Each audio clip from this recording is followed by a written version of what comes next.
ইতিহাসবিদরা বলেন শয়তান পরামর্শ দিছে এই মুহূর্তে যদি যুবক যুবতীদের দিয়া উল্লঙ্গ নাচ গান করাও তাহলেও ইব্রাহিমের ফেরেশতা চলে যাবে, আগুনে ফেলবা।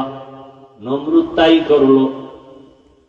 এবার ইব্রাহিম হালকা আগুনে যখন ফালাইবে, আল্লাহ কুদরতের 8 নোটিশ জারি করলেন, জিব্রাইল জলদি করে যাও, আমার ইব্রাহিম রে উলঙ্গ করার আগে জান্নাতে একটা পোশাক নিয়ে পরায়া দাও।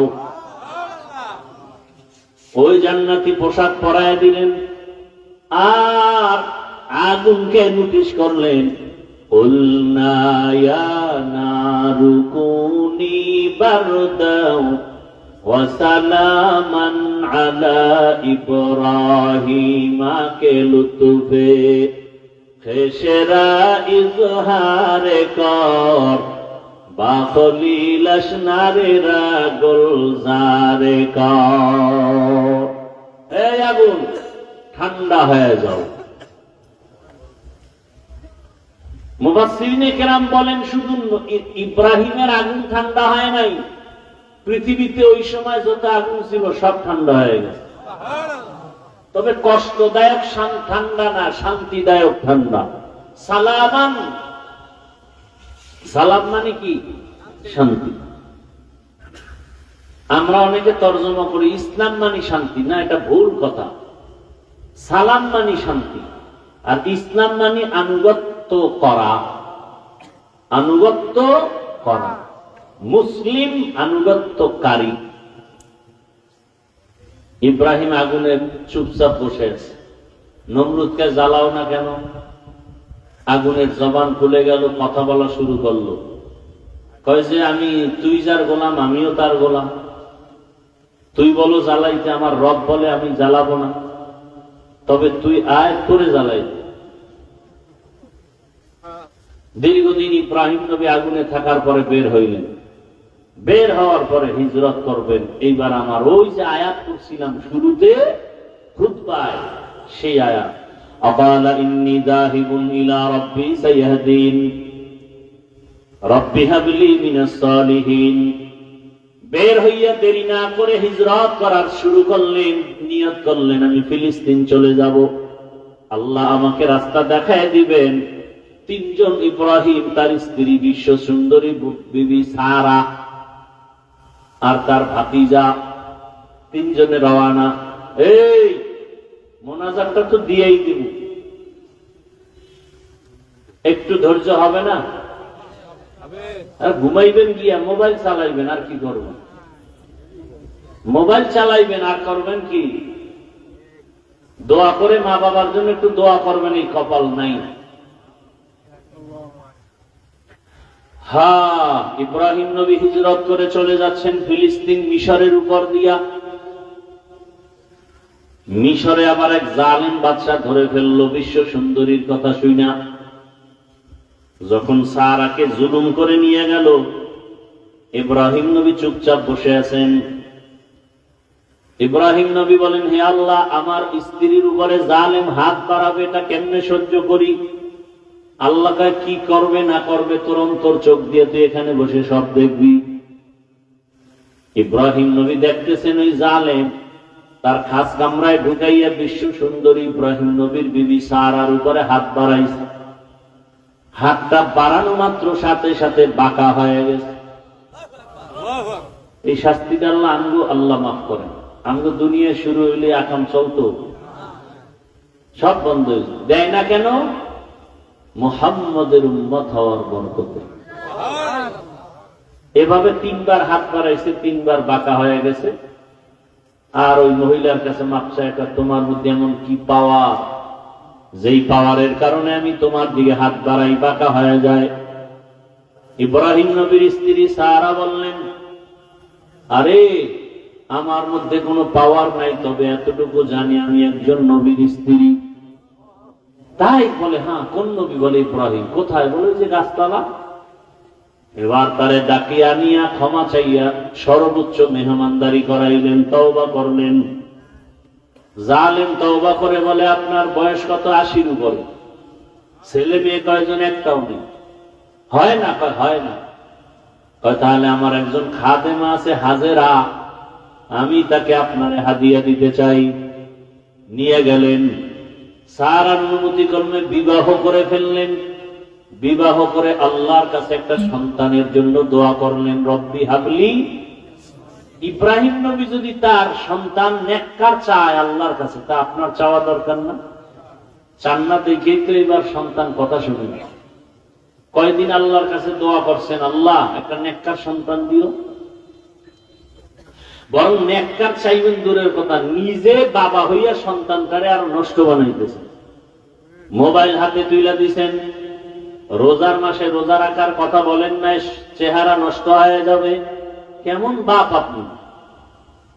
নামাজের জন্য ডাকেন না, জুমায় ডাকেন না, আলেম ওলামা আসলে তার দোয়া নিতে নেন না। তাহলে আপনি বাবা হইয়া সন্তানটাকে ধ্বংসের পথে নিয়ে গেলেন। আল্লাহ জানায় দিলেন, ইব্রাহিম একটা সন্তান দিতেছি, বিচক্ষণ ধৈর্য ধারণকারীদের অন্তর্ভুক্ত। সন্তান দুনিয়াতে আসলো, এই প্রথম সন্তান হাজেরার থেকে নাম কি? ইসমাইল। এখন এই বুড়া বয়সে সন্তান পাইয়া মায়া কমছে না বাড়ছে? এমন মায়া। আল্লাহ কয়, ইব্রাহিম আমার মায়ার মাঝখানে তোমার সন্তান বাধা হবে, এটা আমি মানতে পারবো না। তাহলে কি করো এখন? সন্তান ইসমাইল শিশুটারে নিয়া, হাজেরারে নিয়া, বর্তমানে যেখানে বাইতুল্লাহ, ওই যে নূহ নবীর তুফান হয়েছিল তখন কিন্তু বাইতুল্লাহ নিশ্চিহ্ন হয়ে গেছিল। জায়গাটা আল্লাহ সংরক্ষণ রাখছেন, কিন্তু বাইতুল্লাহর কিচ্ছু ছিল না, সব তুফানে শেষ। ওখানে গিয়া তোমার স্ত্রী ইসমাইলকে দিয়ে আসো নির্বাসনে। কেন নাই, আল্লাহর অর্ডার ডাইরেক্ট রেডি। এইবার উটের পিঠে রওনা, ইসমাইল হাজেরা সহ মক্কার পাশে আইসা। মক্কা তো নাই, জঙ্গল, কোনো মানুষ নাই, পানি নাই, কিচ্ছু নাই, পশু পাখিও নাই, পানি নাই, থাকবে কিভাবে? এখানে বিবি ইসমাইলের রাইখা উটের পিঠে ইব্রাহিম নবী রওনা। যখন ইব্রাহিম নবী কিছু না বইলা যাইতেছেন, মা হাজেরা ইসমাইলকে কোলে নিয়ে ভাসুয়াইয়া থুইয়া একটা দৌড় দিয়া কয়, স্বামী দাঁড়া, এই গহীন জঙ্গল, মানুষ নাই, পানি নাই, কিছু নাই, খানা দানা নাই, এত নির্জন জঙ্গলে আমাদের রাইখা যাইতেছেন, কারণটা কি? আমার উপরে রাগ নাকি? বলে না। কেন রাখতেছেন? ইব্রাহিম নবী কথা বলে না, কি যেন ভাবতেছেন। ইব্রাহিম নবীর অন্তরেও তো এই সন্তানের প্রতি অনেক মায়া। 80 বছরের উপরে যে এই সন্তানটারে পাইছেন। মা হাজেরা কথা জিজ্ঞাসা করে, ইব্রাহিম নবী জবাব দেয় না। কোন কথা বললে আবার মাওলা বেজার হয়ে যাবে। একবার হাজেরা বলে, ও স্বামী, আপনি কি আমাদের এই নির্জন জঙ্গলে রাখতেছেন আল্লাহর হুকুম করছেন এই জন্য নাকি? ইব্রাহিম নবী ইশারায় মাথা নাড়ায় বলে, হ্যাঁ, মাওলার হুকুম। একথা বলা মাত্র মা হাজেরা চোখের পানি ছাড়িয়া কয়, স্বামী আমার, আল্লাহ যদি অর্ডার করে আর কোনো প্রশ্ন নাই, আপনি চলে যাবে, আমার কোনো কথা নাই। তবে আপনার কাছে একটা দাবি, আমি হাজেরার খোঁজ খবর নেওয়ারও দরকার নাই। আপনি যদি মাঝে মাঝে সময় পান, শিশু ইসমাইলের আইসা দেখবে, এলাকায় মানুষ নাই, পানি নাই, আমি মহিলা মানুষ, ইসমাইলের কেমনে নিয়ে বাঁচবো জানি না। আর রবের কাছে একটু দোয়া করবে, আল্লাহ যেন আমাদেরকে ভুলিয়া না যায়। ঘটনাটা বলতে কেমন জানো, কিন্তু চিন্তা করলে বড় কঠিন অবস্থা। একটা সন্তান মাকে জঙ্গলে ফালাইয়া রাইখা, মানুষ নাই, পানি নেই, রেখে যাওয়া কত বড় কঠিন অবস্থা। আর সেই অবস্থাটা আবার স্ত্রী মেনে নেওয়া যে আরো কত কঠিন। এমন স্ত্রীও তো দুনিয়াতে নাই বললে চলে। আজকে স্ত্রী যদি স্বামীর অনুকূলে না থাকে, ওই স্বামী ইবাদত করতে পারে না, তাবলীগে যাইতে পারে না, আল্লাহ ওয়ালার দরবারে যাইতে পারে না। স্ত্রী যদি ভালো হয় তাহলে সবই সম্ভব। ইব্রাহিম নবী চলে যাচ্ছেন, মা হাজেরার চোখে পানি। আল্লাহকে ডাকেন আর বলেন, হে মালিক, এখানে আপনি ছাড়া কেউ নাই। ইব্রাহিম নবী উটের পিঠে উঠে পাহাড়ে উঠে নিচে নাইমা যখন ইব্রাহিম দেখলেন হাজেরাকেও দেখা যায় না, ইসমাইলেরও দেখা যায় না, নির্জনে কোনো কিছুই নাই, এখানে আমার মালিক আর আমি ইব্রাহিম। সাথে সাথে হাত উঠাইয়া দোয়া করা শুরু করলেন। ইব্রাহিম নবী দোয়া করতে শুরু করলেন, রব্বানা ইন্নী আসকানতু মিন যুররিয়্যাতি বিওয়াদিন গায়রি যি যারইন ইনদা বাইতিকাল মুহাররাম রব্বানা লিয়ুকিমুস সালাতা ফাজআল আফইদাতাম মিনান নাসি তাহওয়ি ইলাইহিম ওয়ারযুকহুম মিনাস সামারাত লাআল্লাহুম ইয়াশকুরুন। ইব্রাহিম নবী দোয়া করলেন, হে আল্লাহ, আপনার হুকুম মানতে গিয়া এই বুড়া বয়সের আদরের সন্তানটাকেও জঙ্গলে ফালাইয়া আমার বিবি হাজেরাকেও ফালাইয়া যাইতেছি, ওদের কেউ নাই। আপনি কুদরতের দরজা খুলিয়া ওদের রিজিকের ব্যবস্থা করে দিয়ে ফলের মাধ্যমে আয় আল্লাহ খানার ব্যবস্থা, বাসস্থানের ব্যবস্থা, মানুষের ব্যবস্থা করে দিয়েন। এইভাবে দোয়া করিয়া ইব্রাহিম নবী চলে গেলেন। এখানে এখন ইসমাইল আর মা হাজেরা ছাড়া কেউ নাই। সামান্য পানি ছিল, ওই পানিও 2 দিন 3 দিন পরে শেষ হয়ে গেছে। এবার সন্তান ইসমাইলের দুধ দেয়, এক পর্যায়ে দুধও নাই। এইবার মা দেখে ইসমাইলের ক্ষুধায় কান্না, কি করবে? এক পর্যায়ে ইতিহাসবিদরা লাগে মা হাজেরা তার জিহ্বাটা ইসমাইলের মুখের মধ্যে দিয়া দিছে। এক পর্যায়ে দেখে জিহ্বায় পানি নাই। মা হাজেরা পাগলের মতো হয়ে গেছে, ইসমাইলের কান্না সহ্য করা যায় না।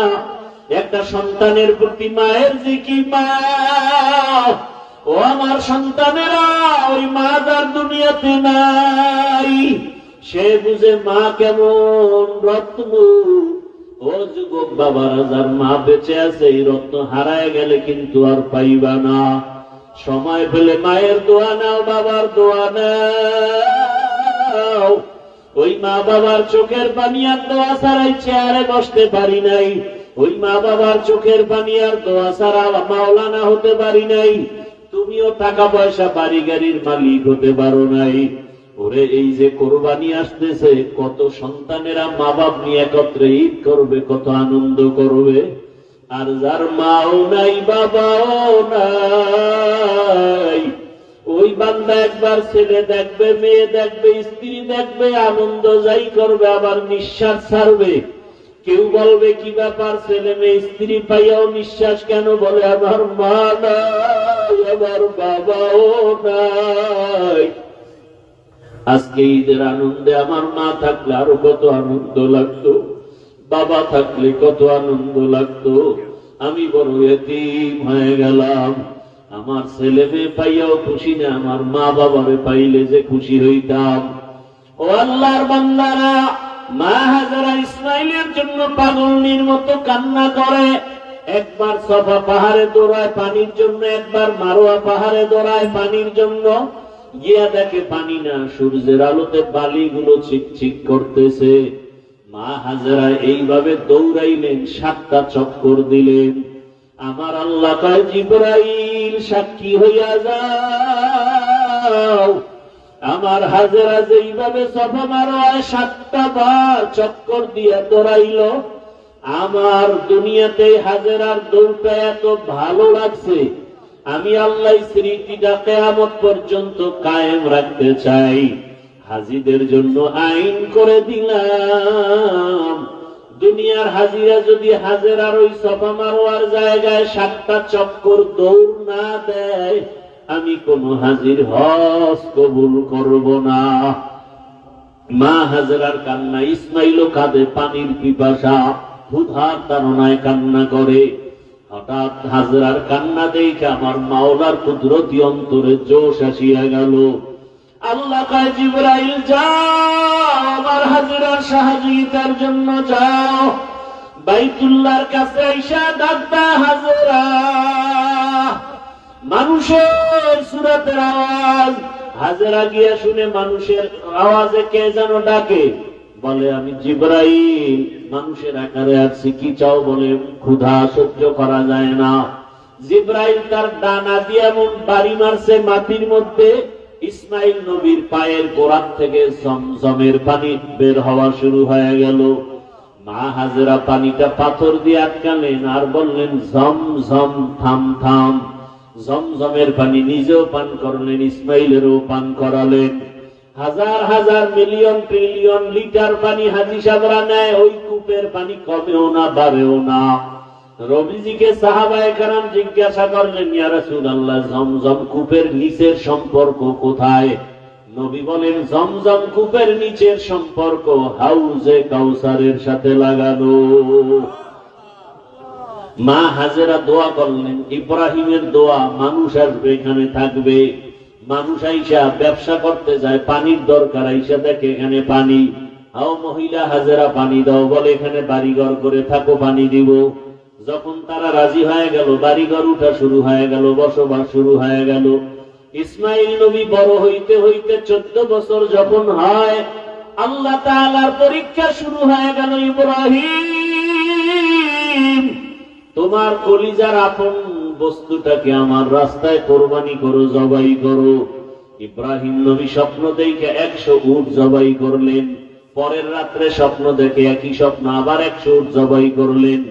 3 রাত্র স্বপ্ন দেখার পরে বুঝলেন আল্লাহ ইশারা করছে আমার ইসমাইলের বুঝি জবাই করতে হবে। দেরি না করিয়া ছুরিয়ার রশি হাতে নিয়ে এবার ইসমাইলের বাড়ি রওনা। উঠের পিঠে মক্কা নগরীতে এসে দেখে মানুষ, অভাব নাই, বাড়ি ঘরের অভাব নাই। ইব্রাহিম ডাক দিয়ে কয়, এখানে ইসমাইলের বাড়ি আছে কিনা বলো। খোঁজ নিয়ে দেখে একটা ভাঙা ঘর। দরজায় গিয়া সালাম দিছে, আসসালামু আলাইকুম ইয়া আহলাল বাইত।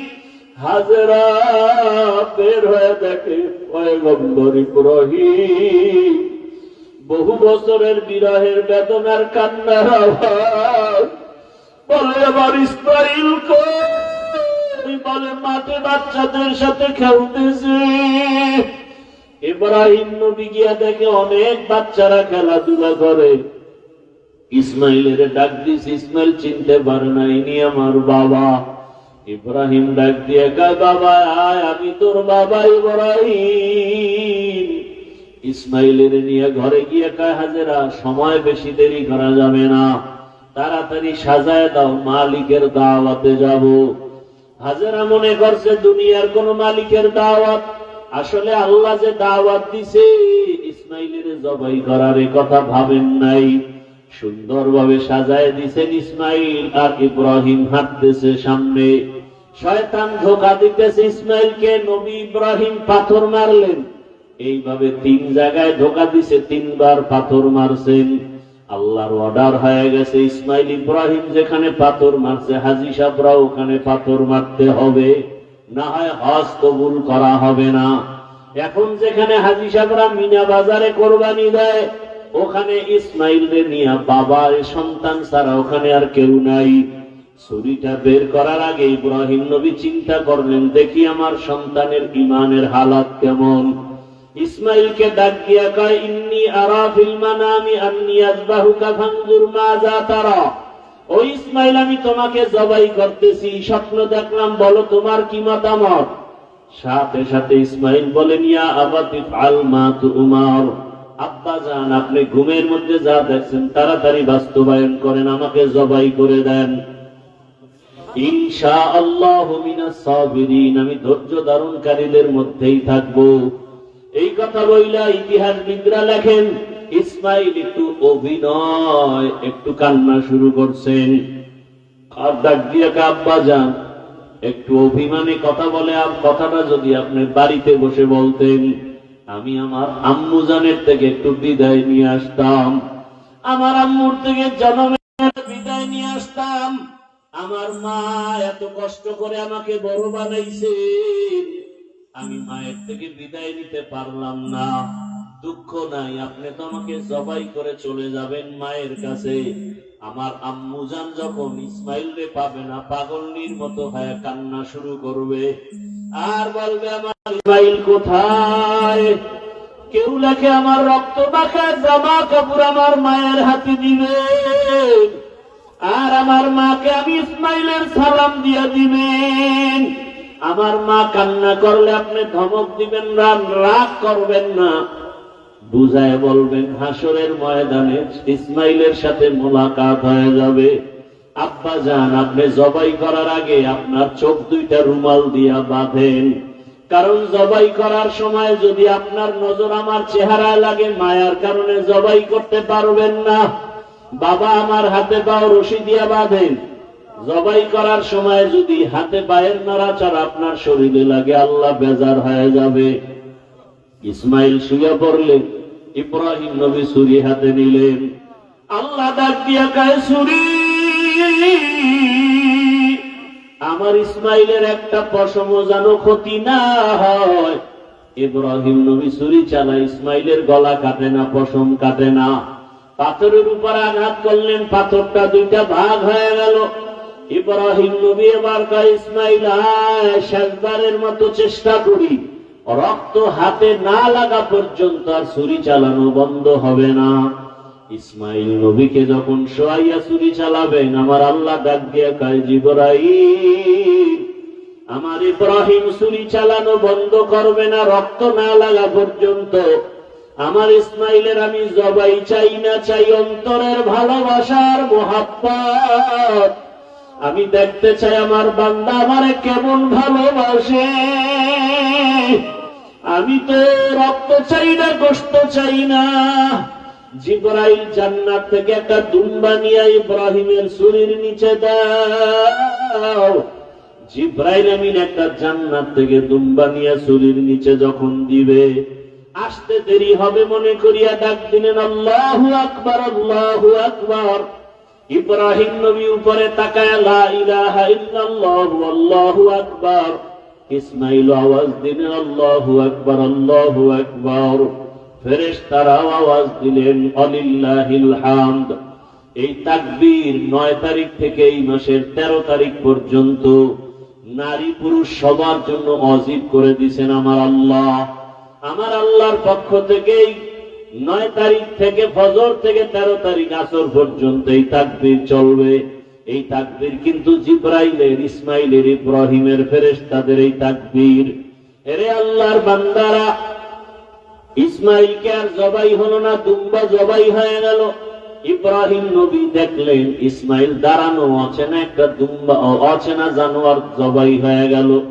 ইব্রাহিম নবী চোখের পানি ছেড়ে কাঁদলেন আর বললেন, ইসমাইল বুঝি আল্লাহ বেজার হয়ে গেল নাকি? আয় আর একবার দেখি। আল্লাহ নাজিল করে বলি, ইব্রাহিম না,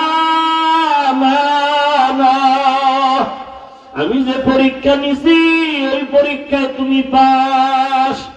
যাও তাড়াতাড়ি হাজেরার কোলে ইসমাইলের ফিরাইয়া দাও।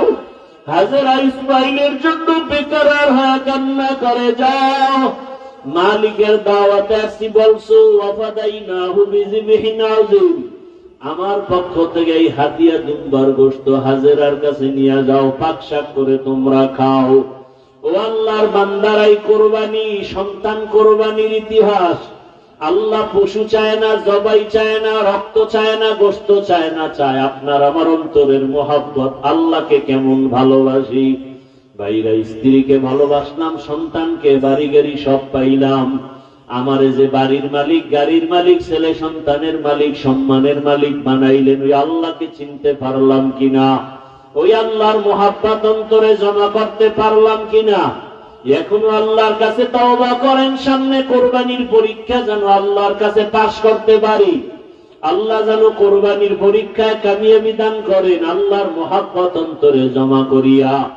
ছেলের মায়া ছেড়ে দাও, দুনিয়ার মায়া ত্যাগ করে যারা এখনো নামাজ পড়তে পারো না, দাঁড়িয়ে রাখতে পারো না রে বাবা, ও যুবকেরা, ও পর্দারা নামের মা বোনেরা, বৃদ্ধ বাবাজিরা, আল্লাহর কাছে তওবা করেন আর দাড়ি কাটবেন না, নামাজ ছাড়বেন না, বেপরদায় চলবেন না। মা বোনেরা স্বামীর খেদমত করবেন, আল্লাহর হুকুম মতো চলবেন, মোবাইলে সময় নষ্ট করবেন না। সন্তানটাকে কোরআনওয়ালা, আদর্শওয়ালা, নামাজি, ডাক্তার, ইঞ্জিনিয়ার বানাবেন, জীবন ধন্য হবে। আল্লাহর কাছে দোয়া করেন, আল্লাহ তার মুহাব্বত আমাদের সিনার মধ্যে ভরপুর দান করেন। আমিন।